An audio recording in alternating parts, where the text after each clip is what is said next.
nous suivez dans cet audacieux projet qui se propose de parler de nourrir l'humanité sous l'angle de la transition agricole et alimentaire. La question centrale est sans doute celle du déplacement de systèmes en équilibre. Nous avons eu la prudence quand même de se donner du temps. Nous avons pris du temps puisque nous consacrons dans le cadre de ce cycle environ une dizaine d'heures grâce à des intervenants pointus, chacun dans leur domaine. Alors nous avions mis la barre très haut pour ceux d'entre vous qui étaient là, avec Christian Huyghe, directeur adjoint de la recherche scientifique à l'INRAD, qui nous a un petit peu chambré sur le calcul matriciel pour nous expliquer la double performance économique et environnementale. Puis nous sommes passés par les enjeux urbains, les produits financiers, les comportements culturels liés à la nourriture. Et donc, tout naturellement, aujourd'hui, à la fin de cette année des Nations Unies dédiée à l'agriculture familiale, nous allons aborder la question du rôle de l'agriculture avec Frédéric Apollin, directeur général d'Agronomes et Vétérinaires Sans Frontières, sachant que AVSF, donc Agronomes et Vétérinaires Sans Frontières, est comme ACF un acteur de terrain. Frédéric aura sans doute à cœur au cours de son intervention de faire le distinguo entre agriculture familiale et agriculture paysanne, mais je lui laisse le soin de le faire lui-même. Merci et bonne conférence. Merci Jean-François.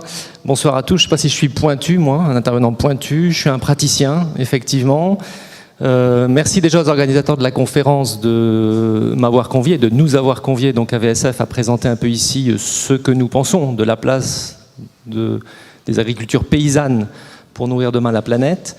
En deux mots, AVSF, tu l'as dit Jean-François, c'est une ONG comme ACF, qui a plus de 35 ans d'existence aujourd'hui et dont la mission principale est d'appuyer des agricultures paysannes et leurs organisations à défendre leurs droits d'une part, mais aussi à s'améliorer d'un point de vue technique sur la mise en marché de produits sur des marchés locaux internationaux, tant sur des produits animaux que sur des produits végétaux. Nous travaillons dans une vingtaine de pays aujourd'hui dans le monde et nous nous croisons avec les équipes d'ACF sur de nombreux terrains et nous avons déjà eu des possibilités, que nous espérons plus nombreuses d'ailleurs, de collaboration et de croisement.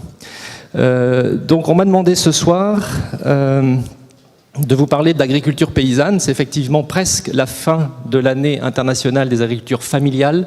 Alors je ne suis pas sûr de faire un débat théorique sur familiale et paysanne. Si vous voulez, on l'aura. J'en parlerai un petit peu, mais c'est un débat qui peut durer des heures. Donc on va peut-être aller à autre chose et on reviendra peut-être aux mots paysan et familial après. Je vais sans doute rappeler des poncifs, mais vous me direz si c'est des poncifs pour vous. Je passerai vite et j'essaierai d'illustrer des éléments qui permettent de répondre à cette question. Les agricultures paysannes sont-elles du passé ou dépassées ? Certains disent oui, d'autres disent non. Nous sommes bien sûr partie prenante de ceux qui disent non. Nous disons même qu'elles ne sont pas du passé ni dépassées, mais qu'elles sont extrêmement modernes. Et j'essaierai d'illustrer mon propos en montrant pourquoi elles sont modernes par rapport aux défis que nous avons aujourd'hui d'alimentation sur la planète. Alors je vais commencer par des choses que vous savez tous, mais peut-être se reposer la question fondamentale qui est derrière la thématique de l'alimentation, qui est qu'est-ce qu'on doit attendre, qu'est-ce que la société, qu'est-ce que nous pouvons attendre nous de notre agriculture de demain. Bien sûr, et ça c'est le fil rouge de vos conférences, c'est de nourrir une population que certains estiment à c'est pas en 2015 d'ailleurs, c'est en 2050, une population de 9,2 milliards d'habitants. Donc c'est résoudre un défi d'abord alimentaire et nutritionnel qui se pose particulièrement en Afrique, où vous le savez, la transition démographique n'est pas terminée. On peut citer un chiffre qui l'illustre très bien. Le Niger, au moment de son indépendance, avait 3 millions de population. Il en aura en 2050 entre 52 à 56 millions selon les prévisions. Et le Niger, vous le savez, n'est pas un pays que l'on sait riche de ressources pour se nourrir. Donc la transition démographique est loin d'être finie en Afrique. Et puis dans un contexte où s'exercent des pressions fortes qu'on n'avait pas encore il y a 20 ou 30 ans sur les ressources alimentaires, Ces pressions, c'est la pression de la production d'énergie, notamment par les agrocarburants. On peut discuter de sa pertinence et de son utilité. Ce qui est sûr, c'est qu'elle met une pression sur des ressources végétales pour la production de ces agrocarburants. Et puis, la spéculation financière, je ne reviendrai pas sur les crises de 2008, 2010 y compris, la spéculation sur ces produits alimentaires qui sont devenus pour certains des niches pour gagner des sommes d'argent assez conséquentes sur les marchés internationaux. Et puis phénomène aussi plus récent, c'est l'urbanisation croissante. On se rappellera que la pauvreté bouge. On associe toujours le mot pauvreté à rural. On l'a en tout cas beaucoup associé pendant un temps à ruralité. C'est un peu faux aujourd'hui. Aujourd'hui, 70% des populations qui vivent sous le seuil de la pauvreté sont dans les villes des pays à revenus intermédiaires. Donc c'est la bidonvillisation ou l'appauvrissement de ces villes secondaires et de ces grandes villes que nous rencontrons dans notamment les pays à revenus intermédiaires, mais qui touchent également aujourd'hui des villes intermédiaires et des grandes mégapoles africaines. Alors, nous sommes tous d'accord qu'effectivement, qu'attendre de notre agriculture, c'est relever ce défi alimentaire et nutritionnel, une alimentation de qualité. Mais autour de ça se greffe, et là je ne fais que des rappels rapides pour vous, d'autres défis ou d'autres enjeux ou d'autres crises. Alors, bien sûr, l'enjeu climatique. L'enjeu climatique, la COP20 arrive à Lima bientôt, la COP21, nous l'accueillerons ici en France. Le GIEC a rappelé l'urgence de prendre des mesures, je ne reviendrai pas là-dessus. L'enjeu climatique, en tout cas, il nous invite tous à demander à nos agricultures de demain, que ce soit en France, en Europe ou au Sud, de travailler un peu différemment avec des systèmes de production agricole qui soient plus résilients. Alors le mot résilience, c'est le grand mot à la mode, c'est-à-dire qu'ils soient plus résistants à d'éventuelles crises, et notamment des crises climatiques, des sécheresses, des ouragans, etc. Donc une agriculture qui sache résister à ces crises. Et puis bien sûr une agriculture qui limite les émissions de ces fameux gaz à effet de serre contre lesquels nous tentons de lutter. Se rajoute également l'enjeu de ce qu'on peut déjà appeler une crise pétrolière énergétique. L'agriculture demande de l'énergie, ne serait-ce que pour produire des intrants, des engrais par exemple. Cette énergie va être de plus en plus chère, le pétrole va être de plus en plus cher. Les gisements de phosphate, par exemple, pour produire des engrais, les plus grands gisements de phosphate sont déjà utilisés. Le coût de l'azote, des engrais azotés, va augmenter. Donc cette crise pétrolière énergétique nous invite aussi à demander à nos agricultures de demain d'être moins consommatrices, quelque part, en intrants et pesticides pour diminuer ce coût énergétique.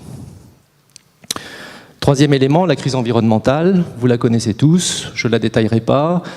Des modes agricoles, notamment ici en Europe, mais dans d'autres pays, qui ont contribué et qui continuent à contribuer à une perte forte de biodiversité animale et végétale, dans certains cas des surexploitations de ressources en eau, dans certains cas des dégradations de paysages. Ça c'est un thème chez nous qui est assez, on en parle beaucoup, qui est assez fort en ce moment, ça concerne beaucoup les pays du Nord, mais ça commence à concerner aussi des pays du Sud, des paysages qui sont dégradés aussi par des modes agricoles qui font que les paysages ne sont plus ce que nous rêvons de voir quand les urbains, nous quittons la ville pour aller dans les campagnes. Donc cette crise environnementale, elle nous invite aussi à demander à nos agricultures d'être beaucoup plus précautionneuses de la protection de la biodiversité et en particulier de moins consommer ou gaspiller d'eau. Quatrième élément, les crises sanitaires. Alors là, vous les connaissez tous, c'était la vache folle, c'était la grippe aviaire, ça a été le scandale de la viande de cheval Findus, voilà, on pourrait les multiplier. Donc les crises sanitaires se multiplient, d'une part parce qu'elles sont liées à des modes de production agricole qui favorisent des risques, notamment en élevage. Les modes d'élevage intensif peuvent favoriser des recombinaisons virales dans les élevages qui font qu'on va développer derrière des maladies qui ensuite peuvent se transmettre à l'homme, ce sont les épizooties. Mais aussi, nous l'avons vu dans le cas du scandale de la viande de cheval, des modes d'échange commerciaux qui sont tellement opaques qu'on ne sait plus d'où viennent les produits qui composent nos aliments.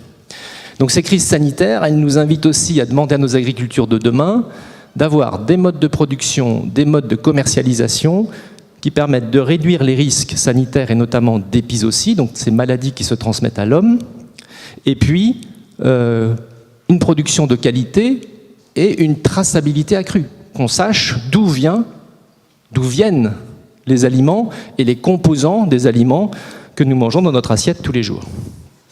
5e élément, la crise financière. Ben oui, elle nous touche, vous le savez tous, elle nous touche aussi en Europe. On parlera d'aide publique au développement après. L'aide publique au développement, vous le savez, chute considérablement, en France en particulier, pas dans tous les pays européens. Alors la crise financière, elle touche les pays européens, elle touche un peu moins les États-Unis, mais elle touche un grand nombre de pays du Sud, et elle nous invite dans tous les cas à avoir des coûts sur ce que nous pourrons proposer pour intensifier la production, c'est-à-dire pour produire plus, qui ne soient pas trop élevés, parce que sinon, qui c'est qui va payer ? Nous, nos agriculteurs en France, nos agricultrices, sont appuyés par une politique agricole commune. On peut discuter de la pertinence ou pas de cette politique. En tout cas, c'est un sacré appui qui est donné au monde agricole pour soutenir sa production, notamment financier. Tous les pays ne l'ont pas. Et puis, dernier élément, et je vais détailler un peu plus celui-ci, c'est le défi de l'emploi. Le défi de l'emploi qui est majeur et qui demande à ce que nous ayons une agriculture demain ou des agricultures qui permettent effectivement de créer de l'emploi dans le monde rural. Et si on veut créer de l'emploi dans le monde rural et faire rester des gens dans le monde rural, ça veut dire aussi que derrière, il faut qu'il y ait du revenu. Parce que si on crée de l'emploi mal payé, effectivement, les gens iront voir ailleurs. Et ça, j'aimerais revenir un tout petit peu et détailler ce thème de l'emploi parce qu'il est, pour nous et pour d'autres, un thème fondamental. Alors, rappelez quelques chiffres sur l'emploi. Vous le savez sans doute, mais l'emploi agricole, dans le domaine agricole, l'emploi, ça représente 40% du travail humain au niveau mondial. En Asie, en Afrique, ça monte à 60%. 60% des actifs travaillent dans l'agriculture. Ça monte à 80% en Afrique subsaharienne, encore aujourd'hui. Donc c'est énorme.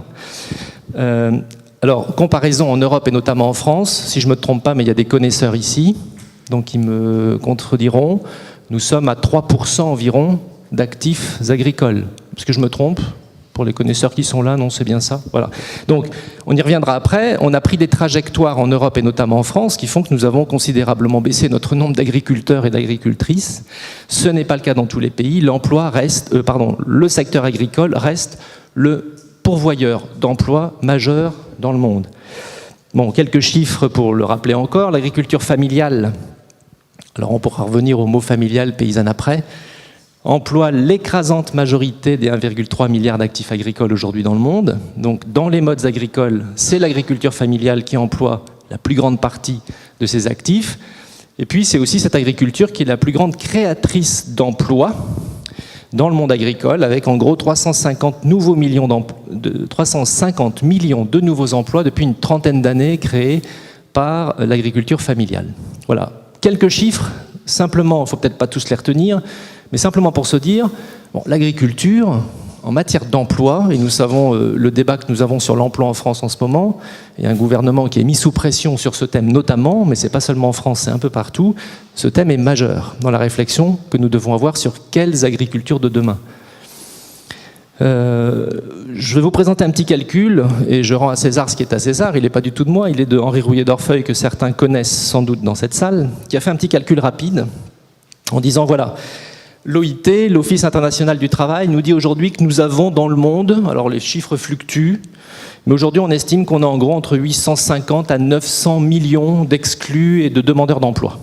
Voilà, des gens à qui nous devrions normalement fournir du travail. Si on y rajoute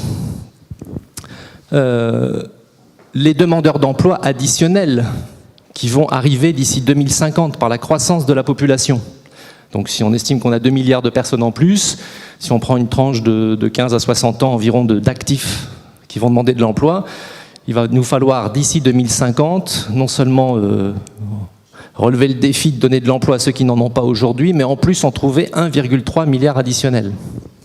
Et puis en plus, si nous suivons la courbe que nous avons suivie notamment en Europe, on vous l'a dit tout à l'heure, on est passé à 3% d'actifs agricoles par les modes agricoles que nous avons promus, par les agricultures que nous avons promues. Si on suit cette courbe, à un moment où on est entre 40 à 60% d'emplois agricoles dans d'autres pays, ça veut dire qu'il y a des gens qui vont sortir de l'agriculture. Si on poursuit sur la lancée dans laquelle nous sommes, nous allons faire sortir des gens de l'agriculture. Et alors ce calcul est plus complexe, mais ce chiffre représente en gros 1,6, 1,7 milliard de gens qui, d'ici 2050, vont être exclus de l'agriculture et qui vont se retrouver aussi demandeurs d'emploi. Alors vous enlevez là-dedans ceux qui sont retraités, ceux qui ont passé l'âge de travailler, vous en avez en gros 2,6 qui vont être exclus de l'agriculture, il vous en reste 1,6, 1,7 qui vont être demandeurs d'emploi. Tout ça, ça nous donne un total de 3,8 milliards de demandeurs d'emploi à l'horizon 2050. Alors, s'ils sortent de l'agriculture, ça veut dire qu'il faudrait que l'industrie et les services emploient ces 3,8 milliards de demandeurs d'emploi. Si vous avez la solution, merci. C'est un chiffre absolument faramineux et qui montre que sans l'agriculture, ça veut dire si on n'exclut pas les gens de l'agriculture, si on développe bien sûr l'industrie et les services, mais si on ne change pas notre trajectoire d'évolution sur les modes agricoles, il est clair que nous n'arriverons jamais à trouver 3,8 milliards d'emplois uniquement par l'industrie et les services pour tous ces gens qui vont arriver sur le marché de l'emploi d'ici 2050. Preuve en est, en France, on n'y arrive pas non plus. Notre taux de chômage augmente, donc ça veut dire qu'effectivement, on est passé à 3% d'actifs agricoles, mais on n'a pas trouvé d'emploi pour tous les gens qui aujourd'hui en demandent. Petit focus sur l'Afrique avec cette courbe. Ce sera la seule que vous verrez dans toute la présentation, rassurez-vous. Je ne vais pas vous faire un cours comme Christian Huyghe. Cette courbe, elle fait un petit focus sur l'Afrique. Ce qu'il faut retenir de cette courbe, le trait en bleu montre la diminution de la population rurale en Afrique, Afrique subsaharienne, depuis 1950 avec une projection jusqu'à 2050. En gros, en 2035, on sera à peu près à l'équilibre en Afrique selon les projections qui sont faites entre population subsaharienne, entre population rurale et population urbaine. Et vous voyez que les nouveaux entrants, les jeunes qui sont en capacité de travailler, qui vont être demandeurs d'emploi, vous les avez là. Le flux qui vient du monde rural en vert et le flux qui vient du monde urbain en rouge. Donc jusqu'en 2025, 2030, 2035, vous avez une quantité assez impressionnante. Ce sont des centaines de millions de jeunes, ça aussi entre 100 et 300 selon les estimations, de millions de jeunes qui vont arriver sur le marché de l'emploi en Afrique subsaharienne. Les 2/3, jusqu'en 2035 environ, ce sont des ruraux. En parallèle, vous avez tous ceux-là qui arrivent en monde urbain. Cela déjà, il faut leur trouver de l'emploi. Donc autant dire que si on ne s'appuie pas sur l'agriculture pour employer ces jeunes, eh bien nous aurons, ce qui est déjà arrivé dans les pays, des révoltes, des révolutions, la crise dans les pays arabes, entre guillemets, que ce soit l'Égypte ou d'autres pays ces dernières années, était aussi liée non seulement à une demande de démocratie, mais aussi liée au fait que ces jeunes étaient sans emploi et n'avaient plus confiance dans leurs gouvernants pour leur donner de l'emploi. Voilà, donc nous avons là simplement une courbe qui montre l'enjeu de cette population rurale qu'il va falloir occuper intelligemment, c'est-à-dire lui donner du revenu et créer de la richesse pour les pays africains, en même temps qu'il faut en donner à ceux-ci. Et la situation de l'Afrique, si on la compare à ce que nous avons vécu en Europe ou dans d'autres pays latino-américains historiquement, est aujourd'hui, alors certains sont très optimistes et disent cette population qui arrive, cette main-d'œuvre qui arrive, c'est une chance pour l'Afrique. Severino, par exemple, dit ça, il a raison de le dire, c'est une main-d'œuvre dynamique, il y a de quoi, effectivement, travailler, développer de l'entreprise, du service, etc. Mais vous voyez les chiffres, c'est énorme. Et elle est quand même dans une situation qui est très différente de ce que nous avons vécu historiquement. Dans les pays occidentaux, France compris, depuis le temps colonial jusqu'à aujourd'hui, en gros, nous avons développé notre industrie, nos services, dans une situation un peu de monopole par rapport à d'autres continents. En tout cas, nous étions en pole position. Nous n'avions pas beaucoup de concurrence. Lorsque nous n'avons pas pu créer suffisamment d'emplois pour tout le monde, y compris des gens sont partis, nous avons fait partir plus de 600 000 Européens dans différents pays. Certains sont partis en Argentine, au Chili, ailleurs, etc. Donc il y avait à l'époque aussi ces possibilités de migration. Aujourd'hui, nous craignons les migrations, mais nous les avons largement utilisées à des moments où nous n'arrivions pas à incorporer toute cette main-d'œuvre en Europe. Donc nous avons pu rapidement, jusque dans les années 60, créer par l'industrie les services des emplois qui ont permis de compenser la sortie de l'agriculture d'un grand nombre de personnes. En partie. En Amérique latine ou en Asie, Jusqu'aux années 80, beaucoup de pays ont lancé des politiques qui étaient les politiques de substitution des importations. Donc on produit chez nous plutôt que d'importer, avec une intervention très forte de l'État, dans un contexte où effectivement la mondialisation n'était pas encore là, donc la concurrence internationale le permettait, et avec aussi des modalités d'utilisation intensive des ressources, qui continuent aujourd'hui. En Amérique latine, c'est le pétrole. Donc on finance le développement de l'industrie et des services aussi par l'exploitation pétrolière, qui parfois est désastreuse environnementalement, mais on finance par les revenus du pétrole.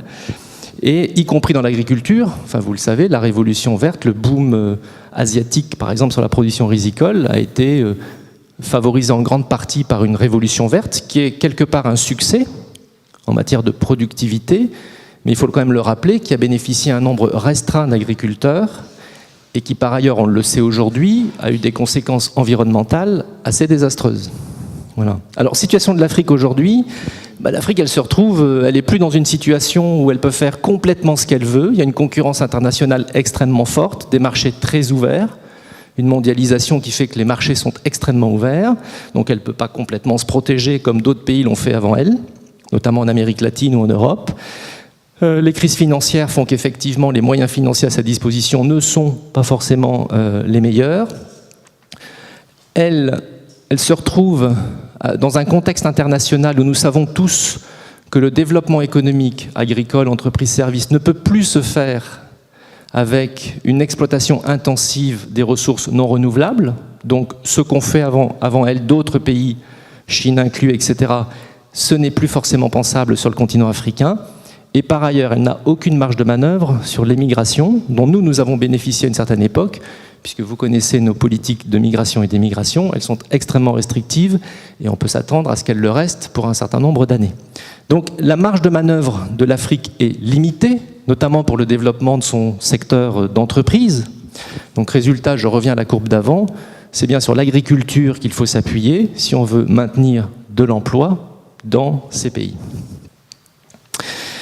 Alors, je reviens à la question fondamentale, je ferme la parenthèse, c'était une parenthèse l'emploi. J'étais un peu long, mais c'était qu'une parenthèse. Je reviens à la question fondamentale de tout ce que j'ai pu vous dire avant. Finalement, que peut-on attendre de l'agriculture de demain? Le titre n'est pas très bon, d'ailleurs, il vaudrait mieux dire des agricultures de demain. Je reviendrai un petit peu là-dessus après. Alors, on l'a dit, relever le défi alimentaire. Ça c'est le premier. On le sait aussi, c'est pas seulement produire, c'est aussi produire une alimentation de qualité nutritionnelle en particulier, mais aussi de qualité sanitaire. Et dans beaucoup de pays aujourd'hui, c'est une qualité gustative. En tout cas, nous en France, on demande des produits qui ont du goût. On est très attentif à ça. Troisième élément de ce qu'on doit attendre de nos agricultures de demain, c'est qu'elles ne mettent pas en péril les écosystèmes dans lesquels elles se développent, qu'elles ne mettent pas en péril la biodiversité, et, climat oblige, qu'elles limitent les émissions de gaz à effet de serre. Quatrième objectif de ce que nous pouvons attendre comme société de nos agriculteurs de demain, c'est aussi qu'elles limitent les vulnérabilités de certains territoires aux importations. Nous l'avons vu lors des crises de 2008, notamment alimentaires. Des pays qui étaient importateurs nets de céréales se sont retrouvés dans des situations terribles, avec des populations urbaines qu'il faut nourrir, une production locale qui ne le permet pas, des stocks insuffisants et des prix d'achat sur les marchés internationaux absolument délirants. Résultat, crise alimentaire, et y compris révolte sociale et déstabilisation des pays. Donc il faut travailler à ce que les agricultures ne se basent pas seulement sur des échanges par les marchés internationaux, mais permettent aussi de limiter des vulnérabilités sur les territoires pour des États ou des régions qui sont aujourd'hui trop dépendants d'importations alimentaires. Cinquième objectif de ce que nous sommes en droit d'attendre de nos agricultures de demain, j'en ai parlé avant, c'est l'emploi, thème majeur de notre point de vue. De notre point de vue, c'est un autre collectif, et je l'intègre à Agronomes et Vétérinaires sans frontières, et qui dit emploi, dit revenu derrière. Et puis sixième thème, maintenir des territoires ruraux vivants, aménagés, en tout cas nous y sommes très sensibles chez nous, Nous ne serions pas très contents si nous avions autour de Paris, de Bordeaux, de Toulouse, de Lyon, des déserts agricoles, des zones érodées, des territoires détruits. Et je peux vous assurer que dans certains pays du Sud, c'est ce qui est en train d'arriver sur certains territoires. Donc l'équation, certes, il faut relever le défi alimentaire, donc il faut produire plus, mais produire plus et mieux. Voilà, aujourd'hui, c'est les deux mots fondamentaux. Produire plus, oui, mais ça ne suffit pas. Il faut produire plus et mieux. Alors là, je ne vais pas vous en remettre une couche parce que j'imagine que vous en avez déjà parlé dans des précédentes conférences. C'est effectivement moderniser. Il faut moderniser l'agriculture. Le mot moderne n'est pas un mot tabou. Il faut moderniser l'agriculture, mais une agriculture qui réconcilie l'homme et la nature, donc qui utilise au mieux ce qui n'est pas cher. Vous vous souvenez qu'on a parlé de crise financière. Il nous faut trouver des solutions pas trop chères parce que personne n'a d'argent aujourd'hui pour financer ce secteur-là, ou peu. Donc déjà qui utilise au mieux les ressources qui sont disponibles. C'est le soleil qui fait pousser les plantes, c'est l'azote, l'élément de croissance, c'est les biomasses disponibles, c'est le travail et les savoirs paysans. Les savoirs paysans existent pour la production, donc bien sûr qu'on a besoin de recherche, mais valorisons au maximum ces savoirs qui existent et qui ne coûtent rien. Il suffit de les écouter et de les prendre en compte. Donc j'irai très vite là-dessus, parce que j'imagine qu'on vous a quand même parlé de la transition agroécologique. Jean-François, oui, il n'y a pas de problème. Donc comme bien d'autres, en tout cas VSF se positionne là-dessus et mène sur aujourd'hui pratiquement tous ces terrains des actions pour appuyer les organisations paysannes à améliorer leur production et éventuellement à faire cette transition agroécologique. Donc, transition agroécologique, vous le lisez là, j'insisterai surtout sur le premier mot. Quand on dit une agriculture agroécologique, c'est pas une agriculture de papy, excusez-moi. C'est une agriculture extrêmement moderne et surtout très intensive. N'ayons pas peur du mot, il faut intensifier l'agriculture. Sauf qu'on ne veut plus une agriculture qui s'intensifie à base d'intrants, de capital, de pesticides. Parce que d'abord, de capital, il n'y en a pas beaucoup et très peu de paysans en ont, donc ça va exclure des gens. Et deuxièmement, parce qu'on le sait, les intrants, ça coûte cher, crise énergétique, ça pollue. Donc on veut une agriculture intensive en main-d'œuvre, qui crée de l'emploi, qui utilise de la main-d'œuvre qui est disponible, on l'a vu avant, qu'il faut absolument occuper, et qui soit intensive dans l'usage de ce que les écosystèmes nous donnent eux-mêmes. Toutes les potentialités de ces écosystèmes, les biomasses disponibles, que nous sous-valorisons dans bon nombre de modèles agricoles qui sont aujourd'hui mis en œuvre sur la planète. Alors, l'équation, c'est produire plus et mieux, donc c'est la transition agroécologique pour nous. Alors, je veux juste rajouter que la transition agroécologique, c'est ni un gros mot, ni un dogme. Parce que parfois on est critiqué, on nous dit « Ah, l'agroécologie, vous êtes des dogmatiques, ça ne marche pas, vous n'arriverez jamais à nourrir 9 milliards d'habitants, etc. etc. » L'agroécologie, d'abord ça existe depuis les millénaires. Ceux qui l'ont inventé, enfin moi je dis toujours ceux qui l'ont inventé, ce n'est pas les chercheurs, ce n'est pas les intellectuels, c'est les paysans. Les paysans, c'est des agroécologues historiques qui ont toujours travaillé à récupérer la bouse de leurs animaux, à la mélanger à de la paille, à réincorporer ça dans les sols, etc. etc. Enfin, l'agroécologie, c'est ça. Donc, c'est des choses très concrètes que les paysans ont toujours su faire. Et deuxièmement, on sait, on pourrait y revenir, qu'il y a des gains de productivité énormes par des pratiques d'agroécologie. Donc, ce n'est pas un dogme, c'est une réalité. Et la transition agroécologique, ça ne veut pas non plus dire éliminer toutes les autres formes d'agriculture. C'est pour ça qu'on utilise bien le mot transition. En Afrique, j'étais au Togo il y a 3 semaines, on a eu un atelier avec tous nos partenaires, toutes nos équipes qui travaillent en Afrique de l'Ouest et plusieurs partenaires avec qui nous travaillons, des organisations paysannes, des ONG, des gens de la recherche. Bon, on a bien vu que dire il faut faire la transition agroécologique, c'est facile à dire, le faire c'est un peu plus difficile. Quand vous avez des sols complètement carencés, en phosphore, etc., c'est sûr que vous allez quand même avoir besoin d'un peu d'engrais. Donc la transition agroécologique, ce n'est pas non plus dogmatique contre les intrants. Simplement, c'est se poser la question, avant de mettre des pesticides, des engrais et autres, est-ce que j'ai pensé ce que peut me donner par lui-même l'écosystème dans lequel je travaille ? Voilà, c'est ça la transition agroécologique. Se poser la question que tous les agronomes, je suis moi-même agronome, nous ne nous posons plus beaucoup. quand on travaille avec des paysans dans un écosystème, que peut me donner l'écosystème? Et si l'écosystème ne me donne pas tout, alors là, effectivement, je rajouterai quelque chose. Alors, je reviens à mon équation. L'équation, on a dit, c'est produire mieux. Et l'équation, c'est aussi échanger mieux. Échanger mieux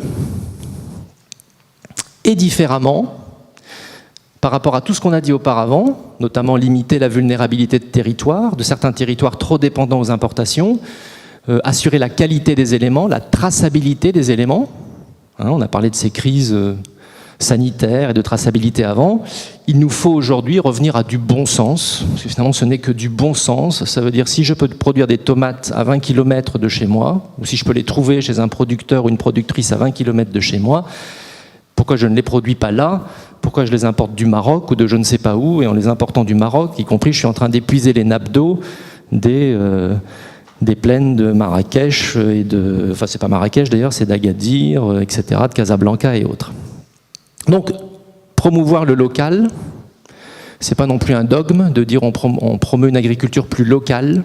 Chaque fois qu'on peut produire proche de chez nous, allons-y, produisons proche de chez nous. Ça maintiendra des agriculteurs et des agricultrices. On peut assurer une meilleure traçabilité, sans doute une meilleure qualité. On limite les transports. En termes d'énergie, c'est bien mieux. Donc c'est un peu meilleur pour tout le monde. Voilà. Entre guillemets, alors ça porte un nom, tout ça, c'est les fameux systèmes alimentaires territorialisés. Oui, c'est bien écrit là. Je ne sais pas si vous avez déjà entendu parler de ça. Non?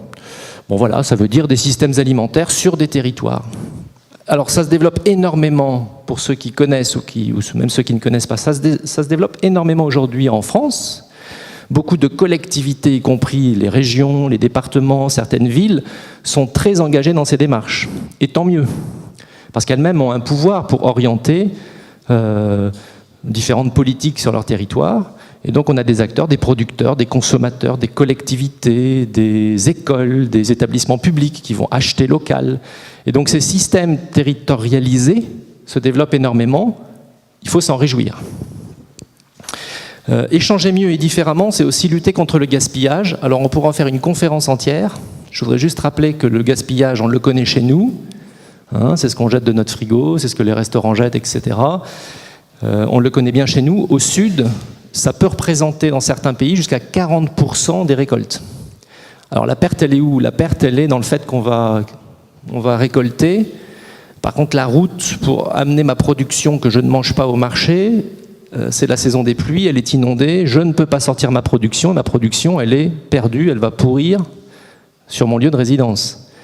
Ma perte au sud, c'est je mets mes grains dans un grenier très mal construit parce que je n'ai pas eu les moyens pour le construire, personne ne m'a aidé et c'est bouffé par les rongeurs. Donc les pertes de récolte sont énormes. Quand on dit 30-40%, imaginez-vous. Donc la solution, c'est produire plus, certes, mais d'abord lutter contre ce gaspillage.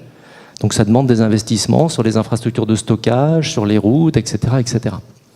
Et puis échanger mieux et différemment, on revient à l'agriculture locale, c'est créer de l'emploi sur les territoires, on l'a déjà dit.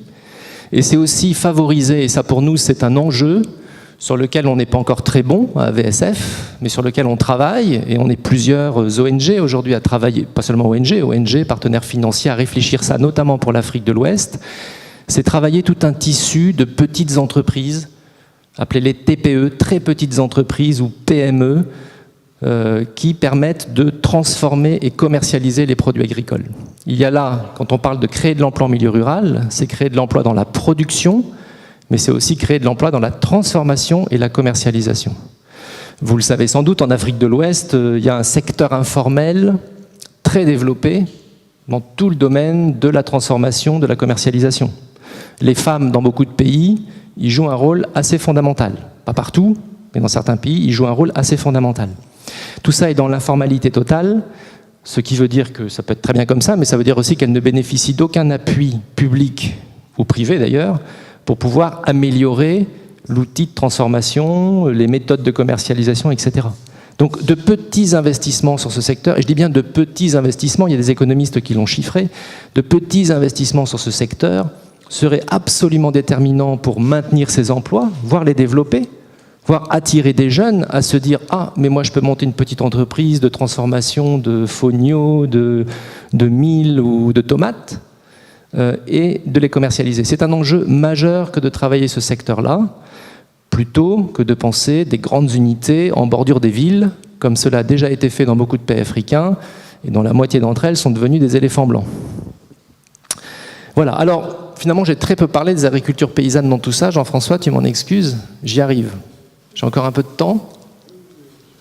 Alors dans tout ça, enfin, vous l'aurez compris, quand on dit il faut que nos agricultures de demain créent de l'emploi, parviennent à absorber cette masse d'emplois des jeunes qui arrivent, notamment en Afrique, mais ça se passe partout dans le monde.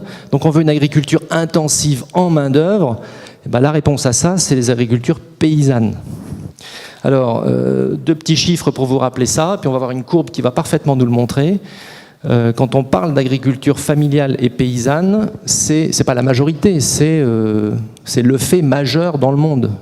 Nos agricultures, c'est d'abord des agricultures familiales et paysannes. Dans le monde, il y a moins de 30 millions d'exploitations en agriculture dite conventionnelle. Alors l'agriculture conventionnelle, c'est un peu caricatural, mais c'est quoi? C'est une agriculture mécanisée, elle a des tracteurs, etc. Elle est sur des surfaces, ces exploitations, de plus de 10 hectares en moyenne. Donc on passe déjà un seuil. C'est ceux qui utilisent des intrants, des pesticides, etc., des semences améliorées, tout ce que vous voulez. Voilà. On est à moins de 30 millions d'exploitations dans le monde qui travaillent sous ces formes-là. Nous, on les connaît bien en Europe, puisqu'elles sont à nos portes, sont aux portes de nos villes. Mais dans le monde, c'est pas ça.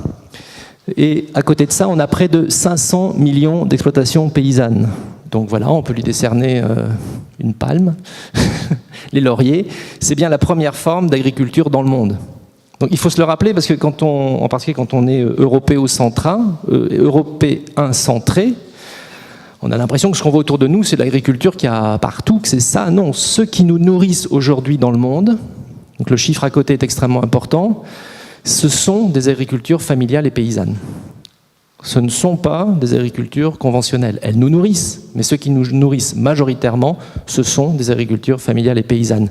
Donc à la première question, les agricultures paysannes sont-elles du passé, dépassées? Déjà non, parce qu'elles ne l'ont jamais été. Ce sont elles qui nourrissent en grande partie le monde aujourd'hui.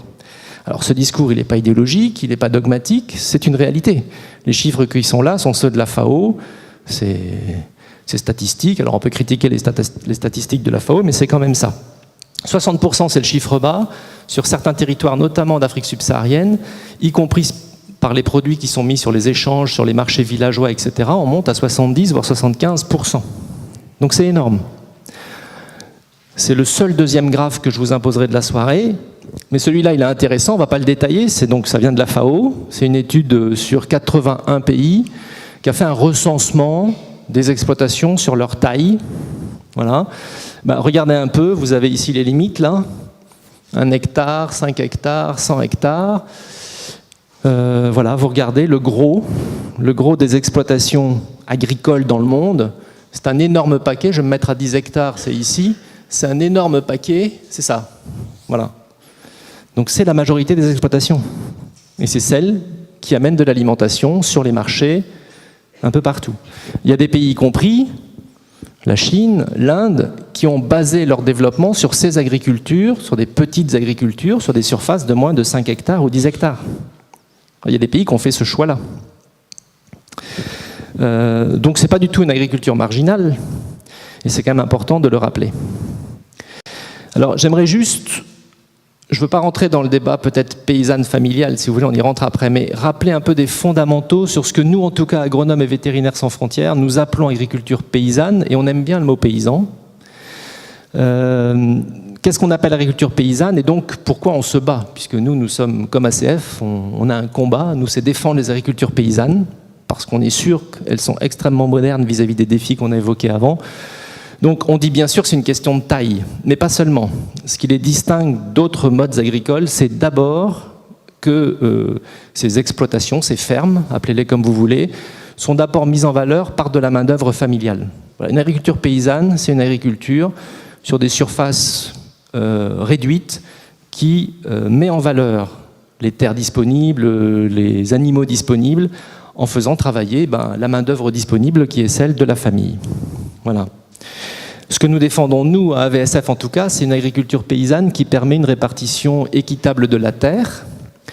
Alors, petit clin d'œil à l'agriculture familiale, c'est un peu ce qu'on critique parfois sur l'agriculture familiale, même si on la défend, bien sûr, cette agriculture. Mais attention, on a des formes d'agriculture familiale et on a en France des agriculteurs qui sont dans des processus d'agrandissement, de reconcentration foncière. On s'agrandit. On se dit, bon, à 40 hectares, je passe pas. En France, c'est pas forcément facile de vivre avec 10 hectares, donc il faut un peu plus dans certaines régions. Donc on va acheter la ferme du voisin, puis on va racheter la suivante, et puis on va se spécialiser. Tout d'un coup, pap, on bascule dans des systèmes de spécialisation qui demandent de la mécanisation, plus de capital, de l'endettement, éventuellement des intrants, chimiques et autres. Pour nous, là, on est à la limite de l'agriculture paysanne. On va recruter des salariés pour travailler en permanence. Donc on est déjà dans une autre approche. En gros, cette approche, elle n'est pas gênante, sauf si elle est excluante par rapport à d'autres. Si la reconcentration foncière fait qu'un jeune agriculteur qui veut s'installer ne trouve pas de terre disponible parce que ça a déjà été vendu au propriétaire d'à côté qui, de 100 hectares, est passé à 200 hectares, c'est une agriculture excluante. Voilà. Et nous sommes pour des agricultures qui permettent à tout le monde de vivre décemment de leur travail et aux jeunes d'accéder à des terres disponibles, ce qui n'est pas toujours facile. Voilà, une agriculture paysanne pour nous est ce que nous défendons et ce pourquoi nous pensons qu'elles sont extrêmement modernes, c'est que dans le monde, ces agricultures sont souvent très diversifiées. Alors on a beaucoup critiqué en disant des gens qui vivent sur 3 hectares et qui font des cultures associées en mélangeant du manioc, des légumineuses, du maïs, tout ça, c'est un peu arriéré. Ça se dit plus aujourd'hui, mais je vous assure qu'il y a 20 ou 25 ans, ça se disait pour beaucoup de pays. En fait, ces cultures associées, c'était une merveille de productivité et une parfaite gestion du risque par les paysans. Si une culture, la récolte n'était pas bonne, au moins on avait l'autre. Quand on est très spécialisé, si vous avez un problème sanitaire, d'attaque d'insectes, ou que vous n'arrivez pas à vendre sur le marché tout simplement parce que les prix ont baissé ou que le marché est inondé, ben vous êtes free, c'est le cas de le dire. Voilà, c'est aussi des systèmes de production plus autonomes. Autonome, ça veut dire que nous défendons des agricultures, enfin nous, avec les organisations paysannes avec lesquelles nous travaillons, qui revendiquent d'être plus autonomes vis-à-vis de l'amont et de l'aval de la production. Des agriculteurs, beaucoup aujourd'hui, revendiquent le fait de ne pas être pieds et mains liés à des fournisseurs de semences, à des fournisseurs d'intrants, à des fournisseurs de pesticides, etc., etc. Donc cette autonomie de choix, de décision, pour nous, elle est fondamentale quand on parle d'agriculture paysanne. Très souvent, ce sont des agricultures de pluriactifs. Alors, notamment, chez nous, on connaît bien ça. Des agriculteurs et des agricultrices qui sont... il y en a un qui est prof, l'autre qui travaille la terre, ou moniteur de ski, ou je ne sais pas quoi. Mais cette pluriactivité se donne aussi dans les pays du Sud. Et puis, il ne faut pas l'oublier, l'agriculture, ce n'est pas seulement produire, et ce sont souvent des agriculteurs, et nous défendons ça aussi, des agriculteurs et des agricultrices, ou des paysans et des paysannes, qui revendiquent un attachement à un territoire, donc à une qualité de leurs produits par rapport à ce territoire, et qui derrière revendiquent une culture. Les agricultures paysannes, c'est aussi pour nous une partie de notre patrimoine culturel, identitaire. Et si on veut aujourd'hui, demain, faire de l'agriculture de grande échelle standardisée, nous allons perdre une partie d'un patrimoine identitaire culturel qui fait partie, dans tous les pays du monde, d'une tradition et d'une culture. Et puis je rajouterai une dernière chose, c'est que ces agriculteurs paysans sont les premiers investisseurs en agriculture. Enfin, si vous... on dit souvent qu'il faut investir dans l'agriculture pour qu'elle se développe, et on y reviendra, on a bien raison de le dire, mais ceux qui investissent les premiers aujourd'hui, ce sont ces hommes et ces femmes paysans. Alors ils investissent parfois pas beaucoup d'argent, parce qu'ils n'en ont pas énormément, notamment au sud, mais ils investissent du travail humain, qui permet de façonner des paysages, qui permet d'améliorer des terres, qui permet d'améliorer la fertilité des sols. Ils investissent des savoirs, voilà. Ils investissent des méthodes pour conserver des semences. C'est un investissement merveilleux, ça, conserver de la biodiversité en conservant avec des pratiques qui permettent de conserver des semences. Donc il ne faut pas l'oublier, les premiers investisseurs en agriculture sont aussi ces hommes et ces femmes paysans.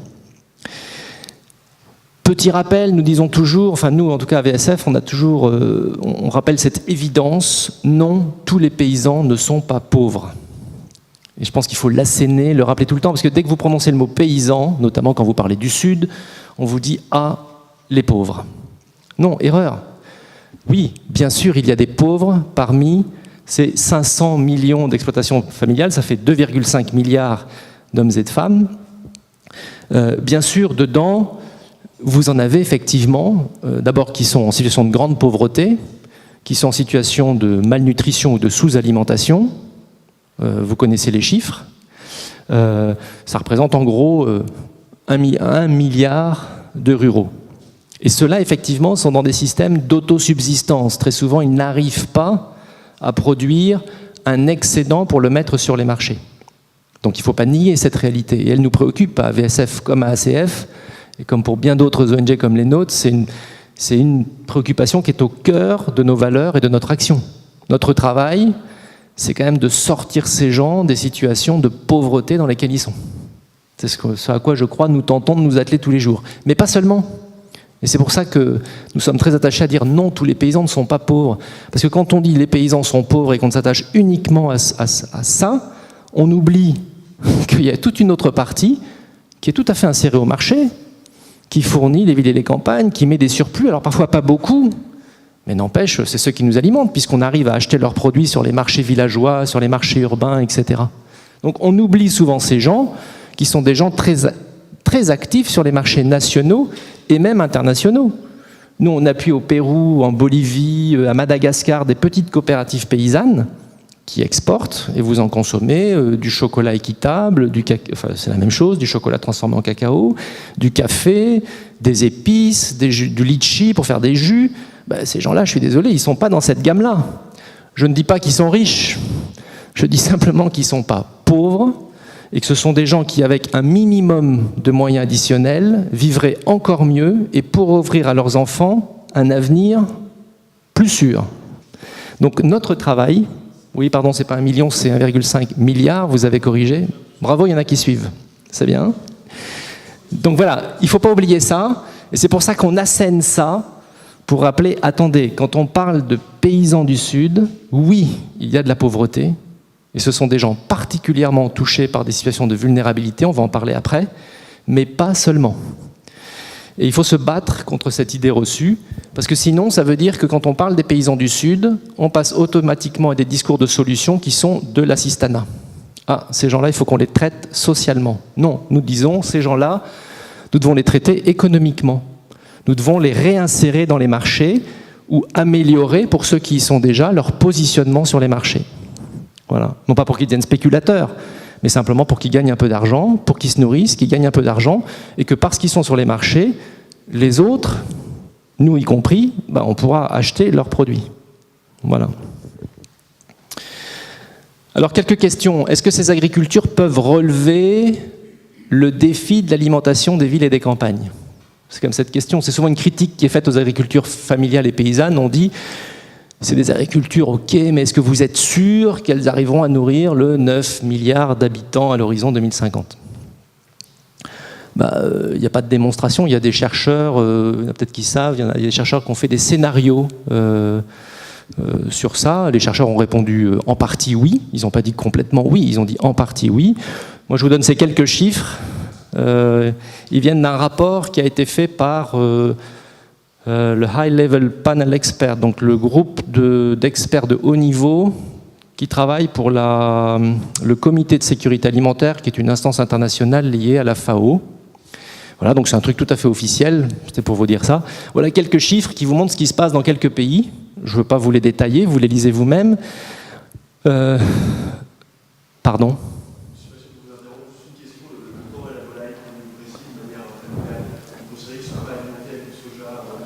Pas cela, non, justement. On pourrait revenir après, mais ce n'est pas celui-ci qui est alimenté par du soja. Donc là, vous avez quelques chiffres qui montrent la part de production alimentaire produite par de l'agriculture familiale dans 3 continents différents, le Bénin, la Chine, le Brésil. Voilà. Donc ces chiffres, ils ne disent pas que les agricultures paysannes et familiales vont nourrir les 9 milliards à l'horizon 2050. Ils disent simplement... ils en nourrissent déjà, on le savait déjà, ils en nourrissent 60 à 70%, mais ils disent qu'ils ont une réelle capacité à nourrir une grande partie de cette population. Et nous, quand nous défendons les agricultures paysannes, nous ne sommes pas des dogmatiques non plus. Nous ne disons pas il n'y a que ça qui vaut et le reste ne vaut rien. Simplement, nous disons il va falloir demain cohabiter, comme ça se passe dans beaucoup de pays, diverses formes d'agriculture. Mais avant de tout miser sur de la grande exploitation ou de l'agro-industrie, réfléchissons un peu plus le potentiel réel démontré de ces agricultures paysannes. Et là est la grande question. Est-ce que les politiques, est-ce que les financiers s'intéresseront demain à mettre un peu plus de moyens financiers sur cette agriculture paysanne qui réellement a du potentiel, comme le montrent ces chiffres? Peuvent-elles relever ce défi en Afrique? Quelques données. En Afrique, il y a une trentaine d'années, ou une trentaine d'années pratiquement, l'Afrique de l'Ouest en tout cas, assurait ses besoins céréaliers. Aujourd'hui, elle en assure 85%, selon les données statistiques officielles. Alors, donc, c'est pas complètement au point.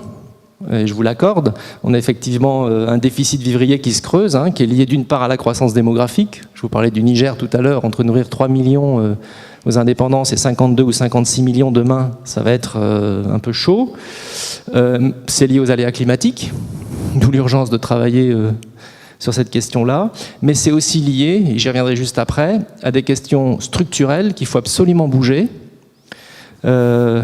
Les filières qui sont très mal organisées, et très souvent au détriment des paysans du Sud, la concurrence qui existe toujours sur des produits importés, la transformation des modes alimentaires. Enfin, dans les villes africaines, la classe moyenne consomme plus de blé et de riz que de fonio ou de mil. On a perdu l'habitude de consommer des produits traditionnels historiques. Et ça, c'est les importations quand même qui ont fait ça. Et puis le sous-investissement agricole, j'y reviendrai. Donc, c'est vrai qu'en Afrique, nous avons aujourd'hui un déficit vivrier qui se creuse. Mais en même temps, nous sommes dans une transition démographique qui n'est pas finie, mais qui évolue. Donc qui va évoluer. Donc on arrivera à un moment à cette transition démographique. Et ensuite, au moins, si on travaille sur les filières, la concurrence, l'investissement agricole, on pourra sans doute revenir à des niveaux d'autosuffisance, notamment céréalière, conséquents.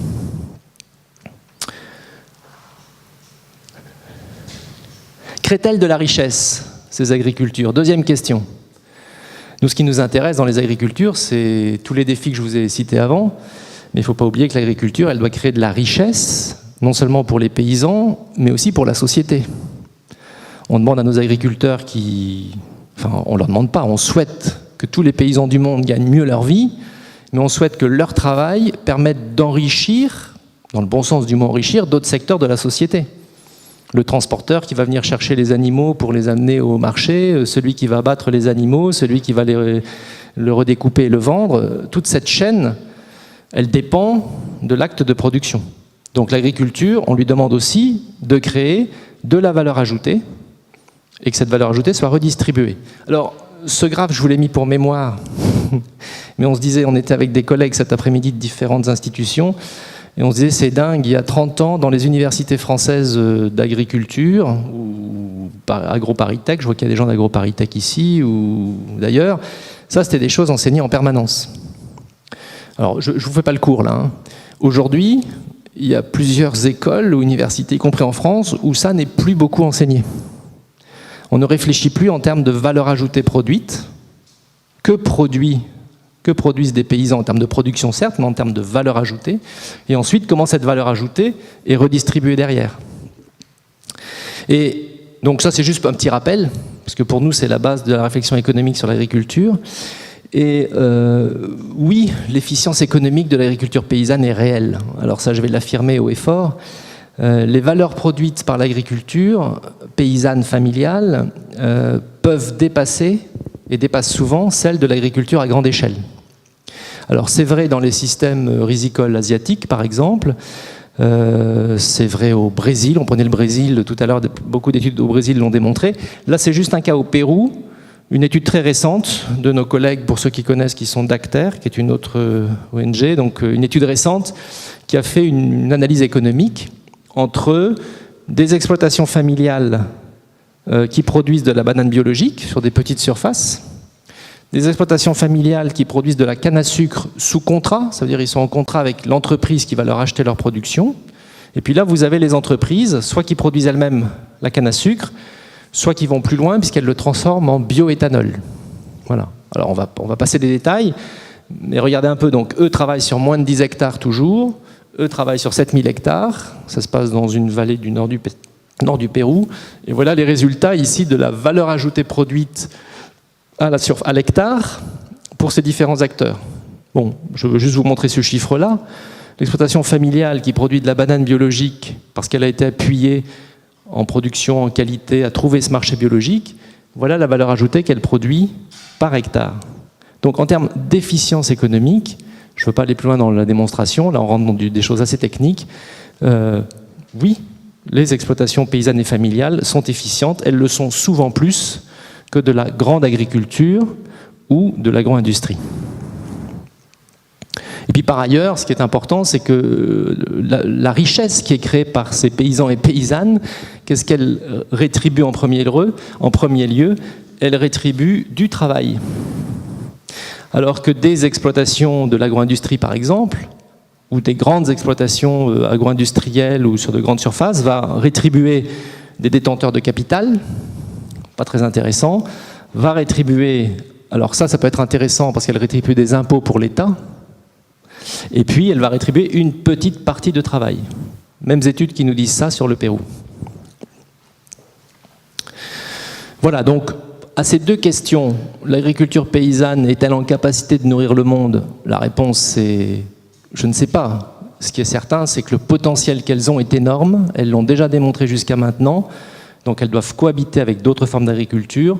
Appuyons ces agricultures paysannes pour le potentiel qu'elles ont. Deuxièmement, sont-elles efficientes économiquement? La réponse est évidente, c'est oui, elles le sont, parce qu'elles créent souvent plus de valeur ajoutée à l'hectare que d'autres formes agricoles, que d'autres modèles agricoles, et que ça, c'est ce que la société attend d'elles. Alors, je terminerai sur un petit rappel de ce qui se passe dans le monde aujourd'hui, sur la place qui est donnée à ces agricultures paysannes ou pas. Et on s'aperçoit qu'on a des trajectoires très différenciées du rôle de ces agricultures dans le développement. Vous avez des pays, alors certains sont cités ici, d'ailleurs on les a vus dans les graphes tout à l'heure, la Chine, le Vietnam, l'Inde, certains pays africains mais plutôt de l'Est, je me trompe toujours, donc c'est l'Est, qui ont vraiment basé leur développement sur une agriculture paysanne durable, en se disant on soutient ça jusqu'à ce que nos autres secteurs de l'économie se développent, et auquel cas après on remettra une partie d'une population éventuellement dans de l'industrie, dans des services, etc. Vous avez vu tout à l'heure, si vous vous souvenez, les graphes de la FAO, là, les bancs de la Chine et l'Inde, c'était que des petites exploitations de moins de 10 hectares, et souvent de moins de 5 hectares. Donc ça, c'est une voie que certains pays ont choisie.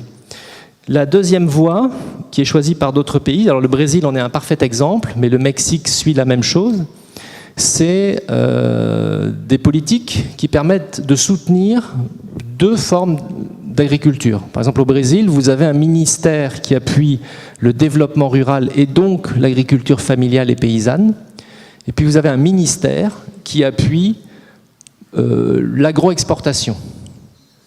Voilà, pour le dire vite. Je pense qu'il y a des connaisseurs du Brésil ici, mais vous avez au Brésil cette dichotomie ou ce dualisme. Alors, faut-il le voir négativement ou pas?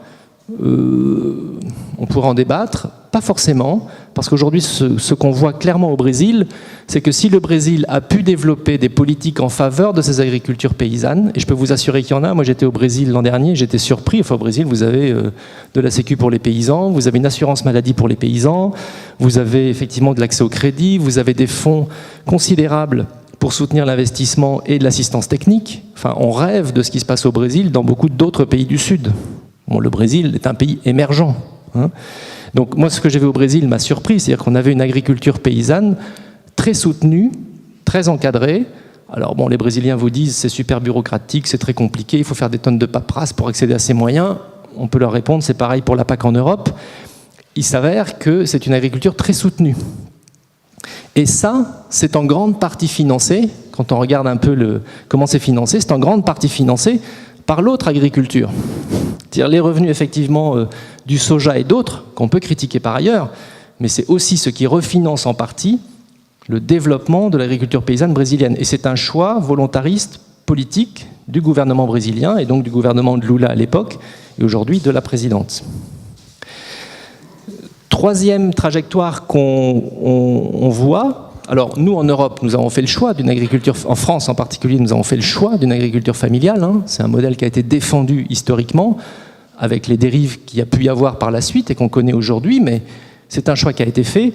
Et aujourd'hui, comme dans certaines régions d'Amérique latine, d'Asie, en tout cas c'est le sens aussi en partie de la réforme de la PAC, c'est de soutenir une agriculture qui soit multifonctionnelle, où on veut reconnaître sa multifonctionnalité. Elle produit, mais elle doit aussi produire des produits de qualité, elle doit rendre des services environnementaux, et on va la financer pour ça. Pour les spécialistes de la PAC, il y a un pilier vert qui finance justement l'ensemble de ce volet environnemental. Donc on rémunère le paysan, pas seulement pour ce qu'il produit, mais pour tous les services qu'il va rendre autour. Et il est clair que dans ce schéma, aujourd'hui, ce sont les agricultures paysannes dans ces pays qui sont les principaux acteurs de cette nouvelle trajectoire d'évolution, paysanne et familiale. Vous avez d'autres pays, c'est le cas du Chili. Alors quelqu'un était au Chili, m'a dit qu'il était au Chili tout à l'heure. Je ne sais plus où est la... Voilà. Où vous avez un choix clair. Le gouvernement chilien a clairement promu la reconcentration, c'est-à-dire la diminution des petites exploitations et des processus de reconcentration foncière sur des structures qu'ils estiment viables. C'est un modèle, alors en plus avec derrière effectivement une agriculture qui se veut ultra performante, avec beaucoup d'apports de capital. C'est un modèle qui est très critiqué par ses voisins latino-américains. Moi je ne prendrai pas position, je ne le connais pas assez, mais c'est un choix totalement différent de ceux que j'ai présentés auparavant. Et puis vous avez un dernier modèle. Alors je suis malheureusement déçu de mettre certains pays d'Afrique de l'Ouest où, malgré le poids que pèsent ces agricultures familiales qui produisent, qui créent de l'emploi dans les économies et dans l'alimentation, sont marginalisées par les politiques publiques, et notamment en ce moment, au profit du rêve de l'investissement privé en agriculture. Vous avez aujourd'hui, enfin ça ce sont les grands débats actuels, le rêve de l'investissement du secteur privé dans le domaine agricole, en particulier en Afrique de l'Ouest. Et un grand nombre de dirigeants africains se disent, eh bien, profitons de cette manne financière d'investisseurs privés et créons des grandes entreprises industrielles sur différents secteurs. Et les paysans seront, par contrat, liés, seront des producteurs pour ces entreprises. Donc c'est un choix aussi qui nous inquiète fortement. Notre objectif en tant qu'AVSF, en tout cas dans ce panorama que je vous décris de différentes trajectoires d'évolution sur la place de l'agriculture paysanne, je vous l'ai dit tout à l'heure, nous c'est de ramener dans le marché ceux qui en ont été exclus ou ceux qui en sont encore aujourd'hui éloignés. Voilà, nous voulons les ramener dans le marché. Alors j'ai l'air très libéral en disant ça, mais c'est pas les ramener dans le marché encore une fois pour qu'ils soient des spéculateurs financiers, etc., ou qu'ils soient cotés en bourse. C'est les ramener dans le marché, je le répète, pour qu'ils vivent de leur production, qu'ils puissent gagner des revenus de la vente de leurs produits, c'est souvent des marchés locaux, et puis que les autres consommateurs, ruraux et urbains, puissent avoir accès sur ces marchés à ces produits-là. Voilà. Alors pour nous, il y a deux enjeux là-dedans. Je fais un focus sur l'Afrique, et ça je crois qu'on le partage avec un certain nombre de partenaires de l'Agence française de développement, c'est que le grand enjeu, c'est de convaincre les dirigeants africains eux-mêmes. Alors il n'y en a pas dans la salle, c'est dommage, on aurait pu débattre, mais il faut convaincre un certain nombre de dirigeants, notamment d'Afrique de l'Ouest, qui ne croient pas forcément au potentiel de leur agriculture familiale et paysanne. C'est simple et clair, et on le voit clairement dans les actes et dans les politiques qui sont mises en œuvre. Donc il y a un travail de conviction. Des gens de l'Agence française de développement nous disaient récemment bon, oui, on partage ça, mais nous, on travaille au service des États que nous appuyons. Leurs demandes ne portent pas sur ça. Leur demande, c'est du prêt pour financer l'industrie sucrière au Sénégal, c'est du prêt pour financer l'abattoir de la ville de Bamako, c'est pas des subventions pour financer des routes et du stockage pour les paysans du fin fond du Burkina, ou de la petite mécanisation au nord du Burkina. Donc il y a un travail de conviction auquel nous devons tous nous atteler. C'est difficile, et la conviction, ça passe par la preuve. Donc il nous faut montrer, avec les organisations paysannes concernées, que ça marche. Voilà. Et puis, deuxième enjeu pour nous, c'est cadrer l'avenir de ces partenariats publics et privés, dont on parle beaucoup aujourd'hui, dans le domaine agricole, mieux les cadrer. Alors mieux les cadrer, c'est pas les rejeter non plus. En tout cas, nous, à VES, on pense qu'il y a du potentiel dans ces partenariats publics-privés. Un des partenariats peut-être dont vous avez entendu parler, c'est la fameuse agriculture contractuelle dont on parle beaucoup aujourd'hui. Je ne sais pas si vous avez déjà entendu parler de ça ou pas. Non. Alors l'agriculture contractuelle, c'est je suis un investisseur, j'installe une usine de transformation de tomates à côté de Tana, à Madagascar. Je suis un industriel, j'ai besoin de production de tomates, donc je fais du contrat, je noue un contrat avec des petits producteurs qui vont produire de la tomate pour moi m'assurer l'approvisionnement régulier. Voilà, ça c'est une forme d'agriculture contractuelle. C'est ce qu'on appelle l'agriculture contractuelle. Il y a des contrats passés entre une industrie ou une plantation, une industrie, et des producteurs derrière. Positif, négatif, mitigé, tout dépend comment c'est construit. Nous, on pense qu'il y a du potentiel. Pourquoi? Parce que le petit producteur de tomates, lui, son intérêt, c'est d'avoir un marché régulier, un débouché régulier. Donc s'il a un entrepreneur privé qui lui achète sa production régulièrement, c'est tout bénéfice, très franchement. Donc ça peut être extrêmement bénéfique pour le revenu de ces petits producteurs. En même temps, après, si ces petits producteurs, c'est un contrat, n'ont pas de force et de pouvoir dans la négociation du contrat avec l'entreprise, l'entreprise, à un moment, elle peut comprimer les coûts, comprimer les conditions du contrat, voire faire des contrats sur des durées très courtes, très vite éjecter ceux qui ne sont pas assez productifs. Donc vous avez toutes les dérives d'une relation contractuelle. Donc nous disons, agriculture contractuelle peut être positive si en face, vous avez des organisations paysannes fortes. Voilà, sans organisation paysanne, sans organisation qui est en pouvoir de négocier avec une industrie ou une entreprise, eh bien, il y a fort à parier qu'un certain nombre de ces contrats ne soient pas totalement bénéfiques, mais en soi, l'agriculture contractuelle peut avoir des avantages intéressants. Alors, quel est le travail que nous menons tous pour ramener dans le marché ceux qui n'ont été exclus? Eh bien, c'est de lutter contre tous les processus d'exclusion qui font qu'aujourd'hui, ces paysans, alors il y a ceux qui vivent dans la pauvreté, vous vous souvenez, puis il y a ceux qui alimentent quand même les villes et les campagnes, mais qui ont des difficultés à le faire, parce qu'ils doivent lutter contre des exclusions qui sont encore plus criardes aujourd'hui. Vous connaissez le thème de l'exclusion foncière. Donc l'exclusion foncière, on en parle beaucoup par les processus d'accaparement, l'accaparement des terres. Vous avez des chiffres là sur les estimations du nombre de terres qui sont accaparées. Alors il y a 1000 formes d'accaparement, on ne va pas rentrer dans le débat, par des entreprises, des gouvernements, puisqu'il y a des contrats de gouvernement à gouvernement, etc. etc. L'exclusion foncière, elle passe bien sûr par ces processus d'accaparement, mais elle passe aussi beaucoup par l'insécurité foncière.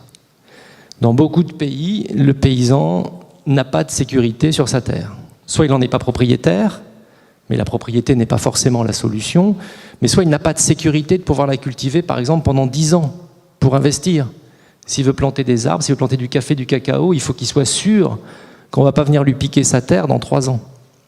Donc la propriété n'est pas forcément la solution, mais on pourrait avoir des titres qui sécurisent l'usage du foncier sur une grande durée. Dans beaucoup de cas, et dans la majorité des cas d'ailleurs, le thème du foncier est un thème fondamental et il y a de l'exclusion foncière permanente.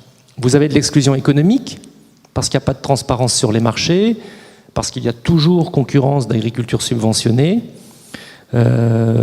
parce que vous avez de nouveaux acteurs qui rentrent dans les filières qui sont dominants, y compris des acteurs commerciaux de type grande distribution, etc. Vous avez de l'exclusion technologique. Ce petit carré vous rappelle qu'il y a plus d'1 milliard de paysans qui travaillent à la main. Donc c'est énorme, sans aucun... je ne parle même pas de tracteur, parce que le tracteur, y compris, est souvent inadapté dans certaines zones où nous travaillons tous, mais de petite mécanisation. De la petite mécanisation toute bête qui ne coûte rien, vous avez plus d'1 milliard de paysans qui continuent aujourd'hui à travailler à la main. Et puis, il faudrait parler de l'exclusion culturelle et scolaire, qui est un thème fort, sur lequel nous-mêmes à VSF, nous travaillons peu, mais qui est un thème qui nous préoccupe, parce que le thème éducatif depuis l'enfance et sur la formation des jeunes ruraux, est un thème fondamental si on veut lutter contre l'exclusion dont ces paysans font preuve et qui font que tout leur potentiel ne peut pas s'exprimer. On parlait de négocier un contrat. Si les gens qui négocient le contrat en face sont analphabètes ou ne savent pas calculer, ça va être un peu difficile. Donc cette exclusion éducative, elle reste forte Et à côté de ça, vous pouvez avoir aussi de l'exclusion culturelle, de la marginalisation culturelle. Voilà. Je suis un peu long. Ouais, je vais m'arrêter juste là. 4 conditions essentielles pour des agricultures paysannes à haut potentiel. Je terminerai là, j'ai d'autres diapos, mais je ne les montrerai pas. Pour nous, il y a 4 conditions. Elles ne sont pas exclusives, on pourra en rajouter d'autres. Mais il y en a 4 qui, pour nous, nous paraissent absolument fondamentales si on veut que demain, il y ait des agricultures paysannes qui expriment tout le potentiel que j'ai tenté de vous montrer pendant cette présentation. Encore une fois, on pourra en rajouter d'autres. Mais nous, à VSF, on travaille particulièrement là-dessus. D'abord, c'est la garantie, je viens d'en parler, de l'accès à la terre. Et aujourd'hui, je rajoute de l'accès à l'eau. Parce qu'on parle d'accaparement de la terre, mais aujourd'hui, vous avez des processus qui se passent d'accaparement de l'eau. Or, sans l'eau, vous ne produisez pas. C'est tout simple. Sans eau, vous ne produisez pas. Donc, travailler par les politiques publiques ou par nos actions à sécuriser l'accès au foncier, sécuriser l'accès à l'eau des paysans et faire en sorte que sur des territoires, l'accès à ces ressources soit plus démocratique, c'est-à-dire que des organisations paysannes aient droit à la parole quand on parle de comment on va se répartir l'eau.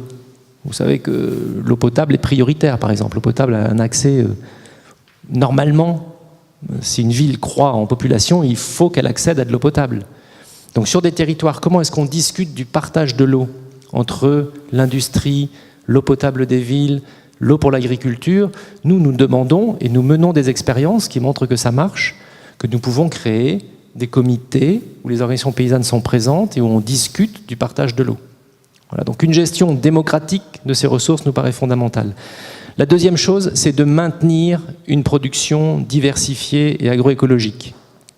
Et pour ça, il faut des dispositifs d'appui de politique publique, il faut de l'assistance technique qui soit formée.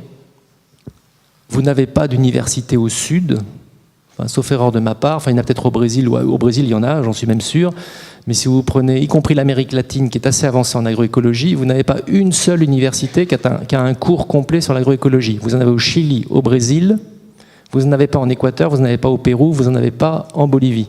Je ne vous parle pas de l'Afrique. Il n'y a pas d'enseignement sur l'agroécologie pour des agronomes, pour des techniciens qui vont aller travailler aux côtés des paysans. Donc il faut absolument revoir les cursus de formation de ces cadres. La troisième condition, pour nous, elle est fondamentale, je vous en ai parlé, c'est des marchés qui soient transparents, en tout cas plus transparents que ce qu'ils ne sont aujourd'hui, et plus justes. Alors nous travaillons beaucoup historiquement, depuis la création du commerce équitable, en tout cas en France, sur le commerce équitable. Le commerce équitable n'est pas une fin en soi, mais en tout cas c'est un moyen qui permet de montrer qu'on peut développer des modes de commercialisation plus justes. Ça nous paraît fondamental. Et travailler également tout ce qui peut être une relocalisation de la production et de la consommation. Donc ce sont des marchés locaux, ce sont des marchés paysans dans les villes. Aujourd'hui, partout dans le monde, vous avez des paysans qui sont en train de reconquérir des espaces urbains, la place du village, la place de la ville, parfois avec l'appui des collectivités, et ça c'est merveilleux, parce qu'on le voit notamment en Amérique latine, on le voit beaucoup, on le voit un tout petit peu au Sénégal, donc des paysans qui demandent à revenir dans les villes pour vendre leur production. Voilà, c'est les marchés paysans. Remettons en place des vrais marchés paysans. Et puis, quatrième condition pour nous qui est fondamentale, ce sont des organisations, je vous en ai un tout petit peu parlé avant, paysannes, professionnelles, fortes et reconnues. Nous n'arriverons pas, je dis nous, les ONG qui travaillons, les partenaires financiers qui travaillons, les organisations paysannes impliquées, nous n'arriverons pas à démontrer tout le potentiel si ces organisations paysannes ne sont pas fortes, ne défendent pas leurs droits dans des espaces de débat sur l'accès à l'eau, sur l'accès à la terre, sur les politiques publiques de leur État, sur le commerce international, etc. Mais aussi si elles ne sont pas fortes pour gérer des services d'assistance technique, des services de crédit, etc. Et si elles ne sont pas reconnues comme telles par la société. En France, le développement agricole, là je parle devant des connaisseurs sans doute, c'est fait aussi parce qu'il y avait des syndicats agricoles forts et des organisations paysannes professionnelles fortes. Voilà. C'est le jeu de la démocratie. Ces agricultures paysannes avanceront si les organisations paysannes fortes leur permettent d'avancer. Et notre travail à AVSF, c'est partout dans le monde de renforcer ces organisations paysannes professionnelles. Je vous remercie et je m'arrête là.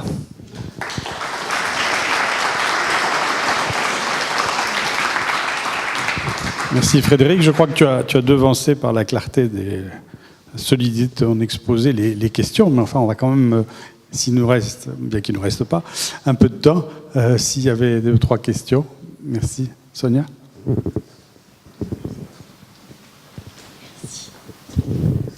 Bonsoir et merci pour votre présentation. Je me demandais si vous reliez le point 4 qui est des organisations paysannes fortes avec un des points que vous avez indiqué en cours de développement dans votre organisation sur justement l'appui à la scolarisation, etc. Comment construire des organisations paysannes fortes quand, d'une part, il n'y a pas forcément l'éducation de base, et puis la confiance en soi, d'arriver à s'appuyer sur des connaissances pour justement voilà, pouvoir porter la parole collective. Merci. Oui, si vous voulez.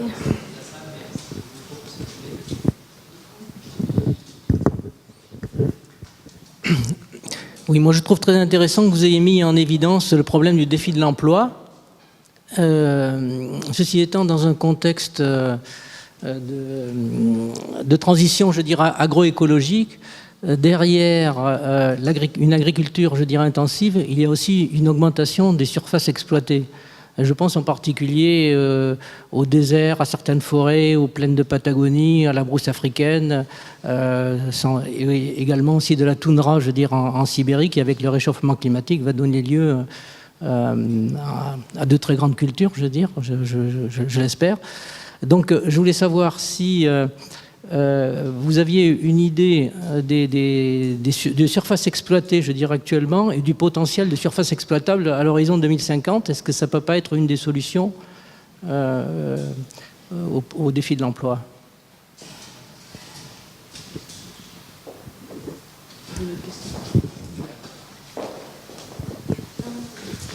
Moi, j'ai 2 questions. La première, elle porte sur la protection des filières dans les pays africains. Dans une économie très mondialisée, est-ce que vous pensez est-ce que vous voyez bientôt les règles de l'OMC bousculées par une émergence croissante des pays du Sud qui pourrait bientôt exiger d'avoir droit à protéger un peu leurs frontières et laisser incuber un peu leurs propres filières? Est-ce que vous pensez que ce serait légitime? Est-ce que vous pensez qu'on va vers ça? Est-ce que ce serait souhaitable? Est-ce qu'on peut l'influencer pour que les petites filières agricoles des paysans ne soient pas exposées aux excédents de production du Nord? La deuxième question, c'est sur les modèles vers lesquels on va en Afrique toujours. Est-ce que vous avez parlé d'une cohabitation de modèles intéressante au Brésil entre une agriculture industrielle intensive qui permet de financer des politiques d'appui à l'agriculture familiale? Est-ce que vous pensez qu'on peut évoluer vers ça en Afrique? Afrique où on voit souvent une opposition ou une compétition entre des modèles industriels intensifs et l'agriculture familiale. Est-ce qu'on pourrait en Afrique avoir une hybridation intéressante et porteuse pour tout le monde?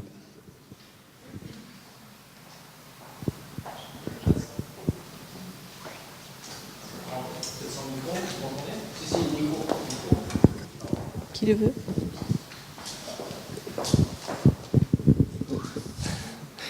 Bon, je vais peut-être pas répondre à tout.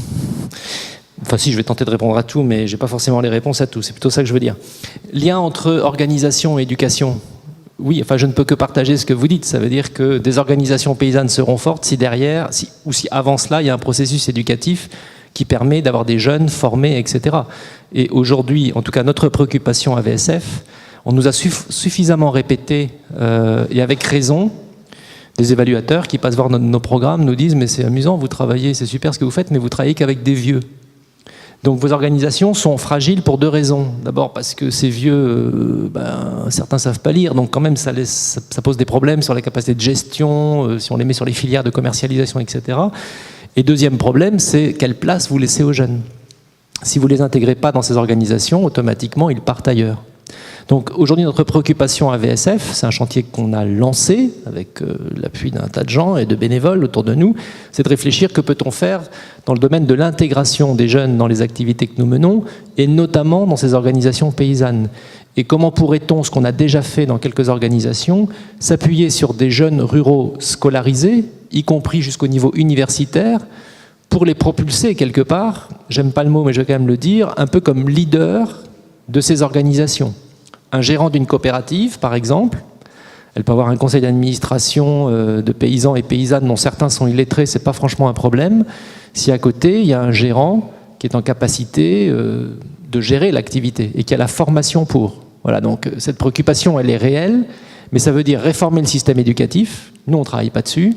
Ça veut dire très probablement subventionner dans certains cas l'éducation des enfants. Ça reste le poste, on prend le cas d'Haïti, pour des familles rurales haïtiennes, le poste éducatif, c'est leur premier poste de dépense.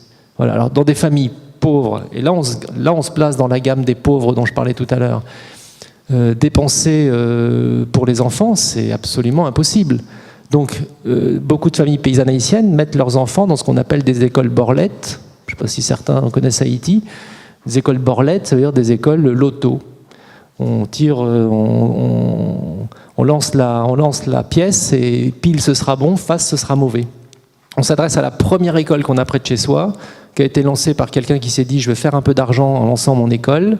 Donc résultat, il lance son école, il fait payer les familles moins cher que l'école publique, mais quand même il se fait du bénéfice, mais la qualité de l'enseignement est désastreuse. Donc effectivement, il y a un travail probablement, en tout cas ça a été pensé en Haïti par exemple, de subventionner totalement la formation des enfants, entièrement, y compris le costume scolaire, les livres qu'il faut acheter, etc. Parce que sinon, on n'arrivera pas effectivement à un niveau éducatif suffisant. Alors, l'inverse se donne aussi. Nous avons appuyé des organisations paysannes, je pense à des organisations paysannes indigènes d'Amérique latine, à travailler avec elles, à former, à nous-mêmes prendre en charge une partie de formation sur l'établissement de recensement du dispositif éducatif sur leur territoire. C'est pas notre métier, hein. Nous on est des agronomes, des vétérinaires, des économistes, etc. Mais on a mis en place une équipe qui a appuyé cette organisation, c'est essentiellement des femmes, à travailler sur un recensement de ce qu'il y avait au niveau éducatif sur leur territoire et à en tirer des cartes. Ce qui est exceptionnel pour elles, c'est qu'elles ont construit des cartes du territoire avec voilà ce qu'on a comme ressources, et au niveau éducatif, les écoles, les lycées, etc., le nombre d'enfants scolarisés, donc le nombre d'enfants non scolarisés, l'éducation qui se donne, dans quelle langue elle se donne, etc. Ce travail-là était un outil fondamental pour l'organisation, qui a été repris au niveau national d'ailleurs, pour négocier une réforme de l'enseignement dans le primaire, pour scolariser tous les enfants, y compris en bilingue, en langue indienne et en langue espagnole. Voilà, donc travailler le renforcement d'organisation peut aussi permettre des effets secondaires sur leur capacité de revendication et de proposition dans d'autres secteurs hors agriculture. Et ça, c'est quelque chose sur lequel nous tentons de travailler un minimum. Mais un minimum, encore une fois, ce n'est pas forcément notre métier. Sur la question de l'extension des surfaces, alors ça, moi, j'ai un peu peur de répondre à cette question parce qu'il y a des gens qui disent oui, il y a possibilité. Si je ne me trompe pas, je pense notamment à Marcel Mazoyer et sa collègue, quelqu'un veut m'aider là, les AgroParisTech ou les Laurence Roudard, voilà, qui ont sorti un bouquin y compris, qui disent il y aurait des terres exploitables, enfin il y en a certainement des terres exploitables dans le monde, ils font des évaluations, etc.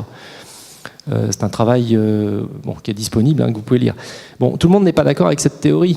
Alors si on prend le cas de l'Afrique, notamment, où certains nous disent, effectivement, il y a de la marge de manœuvre en Afrique sur des terres non exploitables, certains disent, mais où ? Enfin, regardez un peu les modes de gestion traditionnels. Si vous prenez des photos satellites, ok, peut-être, vous allez voir que vous allez avoir des grandes tâches un peu vides, mais ces grandes tâches, il y a des peuples pasteurs dessus. Il y a des peuples pastoraux qui feront pâturer leurs troupeaux, etc., avec des règles de gestion très précises.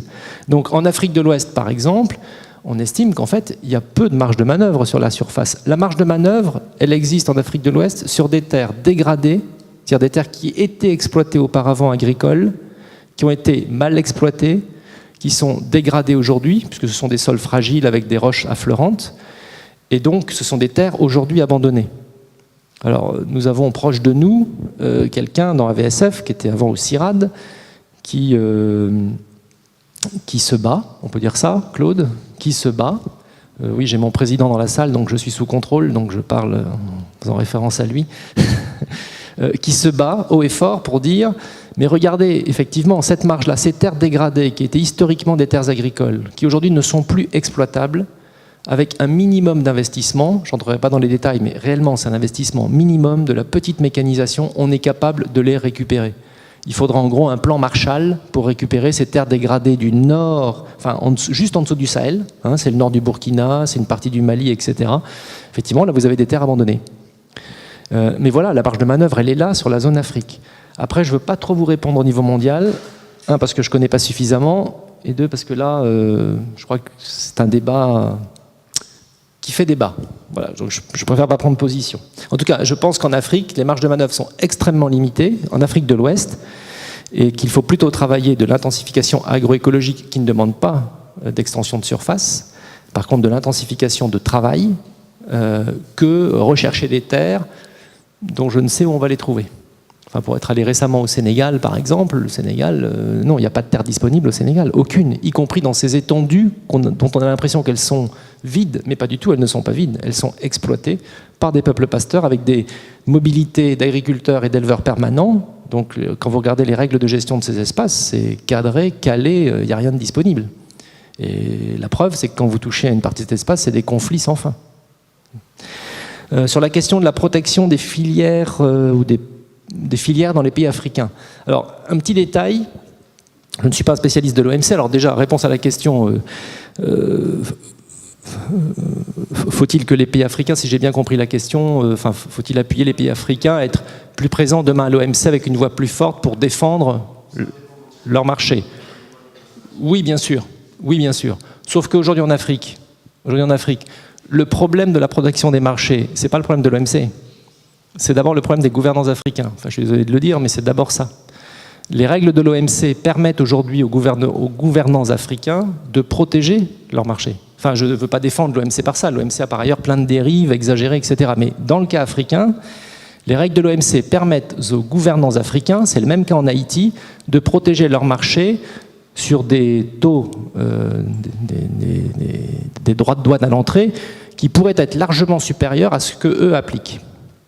Voilà, donc ça c'est la réalité, c'est-à-dire faut avoir un discours tranquille par rapport à ça, c'est la réalité. Alors pourquoi les États africains ne montent pas, ne protègent pas mieux leur marché intérieur? Ben, faudrait leur demander. Les organisations paysannes africaines ne font que leur demander ça. Il y a deux raisons pour ça. D'abord parce qu'ils ne sont pas convaincus, que leur agriculture paysanne soit vraiment à la hauteur de la production espérée. Ils ne sont pas convaincus. Personnellement, je pense qu'ils ont tort, mais d'autres diront qu'ils ont raison. La deuxième raison, c'est aussi qu'ils savent qu'ils ne peuvent pas non plus trop fermer leurs frontières parce qu'ils ont des grandes villes, commencer par Dakar par exemple ou d'autres, où si demain les produits importés n'arrivent pas, mais c'est l'explosion sociale, et c'est déjà arrivé. Donc, il n'est pas possible, enfin les gouvernements africains, ils sont dans une espèce de dichotomie difficile à gérer. Il faut qu'ils arrivent à nourrir à bas coût une population urbaine croissante dans des mégapoles, et ils savent qu'ils ne peuvent pas se permettre de déstabilisation sociale. Il faut qu'ils nourrissent, sinon ce sera la révolte, et on l'a déjà vu, et ça peut aller très loin les révoltes. Et pour ça, pour l'instant, ils importent. Et en même temps, il faut qu'ils protègent suffisamment leur marché pour permettre à leur agriculture en parallèle quand même de se développer. La Guinée l'a fait à un moment, sous pression de l'organisation des paysans du Fouta Djallon, qui est une expérience très connue et remarquable. Une organisation paysanne de producteurs de pommes de terre du Fouta Djallon a négocié avec son État qu'il protège temporairement, avec un taux très élevé, l'importation de pommes de terre européennes, notamment hollandaises. Voilà. Bah, aujourd'hui, la production de pommes de terre de la Guinée a explosé. C'est un pays exportateur sur tous les pays voisins. L'État a rebaissé ensuite, mais de toute façon, les marchés étaient gagnés par cette organisation paysanne et ces organisations paysannes guinéennes. C'est un succès en Afrique. Donc, ça peut se faire. Un pays comme la Guinée l'a fait. Donc, le thème de la protection des marchés, certes, c'est à voir avec l'OMC, mais c'est aussi des décisions des gouvernants africains aujourd'hui, voilà, qui ne sont pas faciles à prendre, hein, comme je le dis, mais qui pourraient sans doute aller plus loin que ce qu'ils ne font. Et puis dernière chose, la cohabitation de différentes formes d'agriculture, peut-on y penser en Afrique? Moi je dirais oui, certainement. De toute façon, je pense qu'il ne faut pas être... Il n'y a pas de dogmatisme à avoir. Nous défendons l'agriculture paysanne, c'est notre discours, c'est notre action au quotidien, et on a des gens militants engagés sur les terrains pour défendre ça. Mais ça ne veut pas dire qu'on dit le reste c'est nul. On dit simplement le reste il doit s'améliorer, parce que si le reste c'est une agriculture qui pollue, qui contamine, qui exclut, etc., ça ne nous plaît absolument pas. Mais des modes d'agriculture industrielle peuvent s'améliorer. Et d'ailleurs au Brésil, il y a plein de grandes exploitations qui sont passées à de l'agroécologie. Hein, entre guillemets, il n'y a pas que les paysans au Brésil qui sont passés à l'agroécologie. Les grandes exploitations se sont dit c'est aussi un filon. Et que bien, comme on dit en espagnol, bien. Je veux dire, ils mettent sur le marché des produits de qualité. Donc il n'y a pas de dogmatisme à avoir par rapport à ça. Probablement qu'il y aura de la cohabitation en Afrique entre ces modèles. Nous, notre enjeu, c'est de faire en sorte que les gouvernants africains et les bailleurs internationaux, j'aurais juste le dire, mettent plus d'argent là-dessus. Voilà, j'aurais juste rappelé que dans l'aide publique au développement française, et je ne critique pas nos collègues de l'Agence française de développement qui pleurent comme nous, l'aide publique au développement française aujourd'hui, c'est annoncé 10 milliards d'euros, hein, en gros, par an. Sur les 10 milliards d'euros, c'est une grande lessiveuse. Je vous passe les détails, mais il y a de la réduction de dette, il y a plein de choses, il y a de la bonification de prêts, bon bref. Donc de l'argent réellement décaissé, il y en a 3,5, 3,7 par an, milliards. De ces 3,5 ou 3,7, il y en a 200 millions qui sont des subventions de l'aide bilatérale française pour les 20 pays les plus pauvres. Ça veut dire 10 millions d'euros par an par pays pauvre. Ça veut dire ridicule. Et ça, c'est pour tout secteur confondu. Ce qui veut dire que la capacité de la France à donner, je dis bien donner, pas prêter, à donner au Mali, au Sénégal, au Niger aujourd'hui, c'est ridicule. Donc voilà, enfin, et entre guillemets, dans les 200 millions d'euros par an, vous avez la part qui passe par nos ONG, ACF, AVSF et les autres. Voilà, donc c'est ridicule. Donc il faut aussi que les bailleurs, donc là c'est pas l'AFD, c'est nos politiques en France et ailleurs, se disent cette agriculture, il faut aussi investir dessus. Il n'y a pas assez d'investissement sur l'agriculture familiale et paysanne. Oui, c'est vrai que l'horloge nous a un peu rattrapés, mais enfin merci, un très grand merci Frédéric d'avoir fait ce développement aussi solide de sujets aussi complexes. Merci beaucoup.